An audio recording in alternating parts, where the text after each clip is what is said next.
I mean, obviously it doesn't. They never tested it. So this misunderstanding of gravity that has something to do with distance. And again, I've made the argument. I mean, how can anybody counter the argument? How can anybody counter the argument? In every single video, you fucking complain and complain that people need to counter your argument.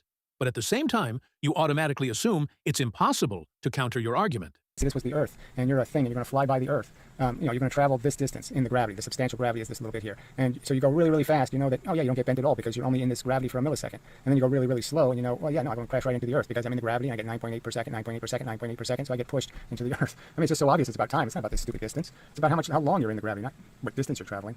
I was going to use a counter-argument using mathematics, but since you're mathematically retarded, I'm going to spare you from that.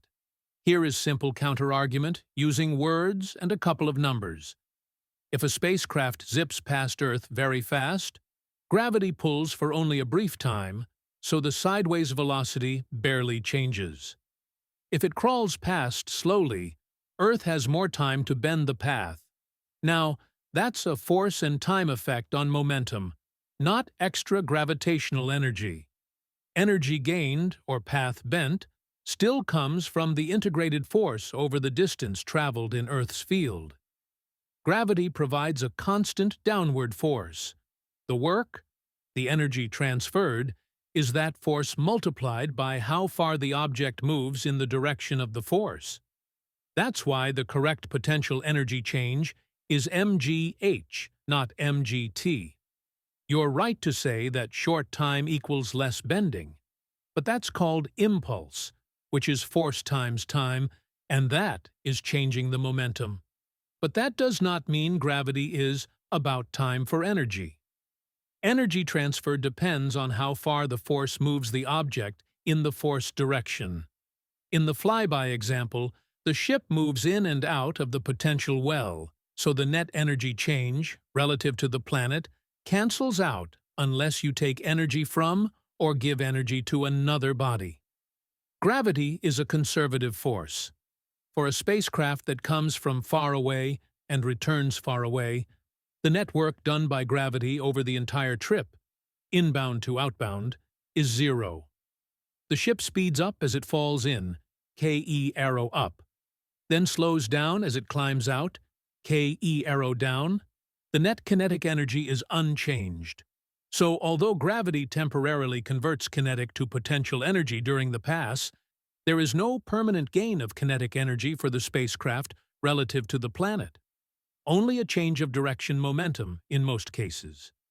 Here is a step-by-step explanation. Fast pass, quick flyby. Start far away. The ship is cruising at 10 speed units toward the planet. Approach. Gravity starts pulling it inward. As it falls deeper into the gravity valley, it speeds up. Closest approach. At the deepest part of the valley, it is going very fast, say 30 speed units. While it's falling in, gravity has done positive work on the ship. That is, it has given the ship kinetic energy. Past the turning point, the ship now heads back out of the valley. Gravity is still pulling inward, but the ship is moving outward. So gravity now opposes the motion and does negative work, takes energy away from the ship. Far away again. After climbing out, its speed is back to 10 speed units, the same it started with. The energy gained falling in was exactly returned climbing out. Net result? Quick trip, big temporary speed change, but no permanent energy gain from the planet.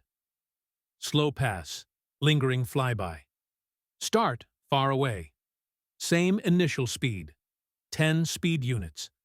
Approach slowly. Because it moves slowly near the planet, gravity pulls on it for a longer time. It still speeds up as it falls in. Closest approach, it reaches some peak speed while near the planet, for example, 20 speed units. The ship picked up kinetic energy while falling in. Gravity did positive work. Climb out. As it leaves, gravity now resists the outward motion and does negative work, taking that kinetic energy back. Far away again? Back to 10 speed units, exactly what it had before. The extra speed it had near the planet was temporary. Net result? Long time in the gravity field produced a bigger bending effect, more change of direction, but no net energy change from the planet. Quick plain language explanation of why they end the same. While you're falling in, gravity gives energy to the ship. Speed up. While you're climbing out, gravity takes back the same energy. Slow down. That in and out cancels unless something else is involved. Spending more time near the planet changes how much the direction, momentum, is altered, but it does not create permanent extra energy. The in-out energy exchanges balance. And as always, Gary will remain absolutely unconvinced, since his brain is the only brain that can understand this.